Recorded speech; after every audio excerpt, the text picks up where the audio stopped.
Hi everyone, this is your Sifu at Chi Nature and Tina Dragon Taoism channel.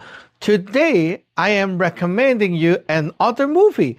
After yesterday, I recommended the Mr. Vampire, which is my first movie in my life, and it's also the movie that got me into Taoism, interested into that. That was like when I was very baby. Okay, so I watched that when I was a baby.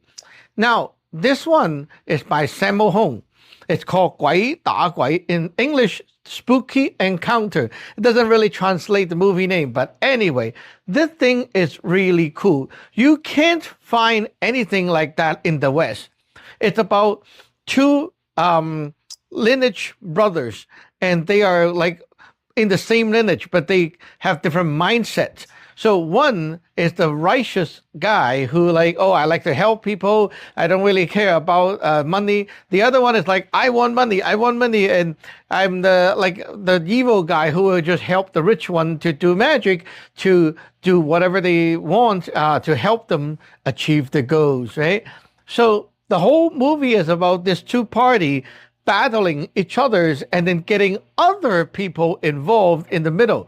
So it's like, it's just these two people fighting ultimately, but they have got many other people involved in the middle. So it's like, okay, I got this guy, I'm going to use this guy to fight you.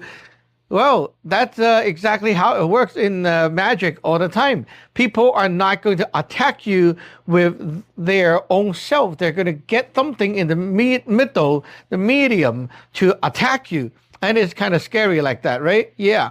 For example, in real life, okay? Real magic can happen like this. I want to attack you, but I don't want to look bad in the society. So when I see you, I'm still like, hi, how are you doing, right? And then they buy you a gift. That gift becomes the medium instead of a person. The gift will contain all the curses.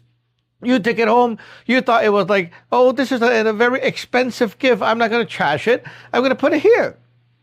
So you keep that expensive gift, and then the evil magic just sprays out every day and ruins your life like that. That can happen in real life. Now, this movie, the 鬼打鬼, right, it's super interesting because it shows you a very different style of exorcism and magic battle compared to what you see in the Western culture. And what's so cool is it's more like they're sorcery battling. And how do I say it? Like in the West, you see people like just, oh, I take this cross and then it scare you away, or I read the Bible. It's like, I mean, it's not stylish, but this thing is really stylish. The way how they perform magic and stuff like that. Now, is it like that in real life? Of course not, right? Like in reality, just like movie gunfight and movie cop movie versus reality is not the same deal. But that is what got me interested in learning more about this kind of thing. And it's a very specific term here. It's called San Gong, the cultivation of God. And this kind of stuff, it's very famous in Hong Kong, Asia, and stuff like that in the 80s and 90s. It's super famous. So I dipped into that myself and I started learning about it. So I actually ordained into those sects and learned for quite a long time. And it is, well, it's a little bit disappointing because the real thing is not like that. But you can say, hey, this kind of thing does exist. So watch that movie and see what you get out of it. For my disciple, if you watch that movie, we can talk about it on our net, on Zello. See you in the next one, and check out the description for the goodies.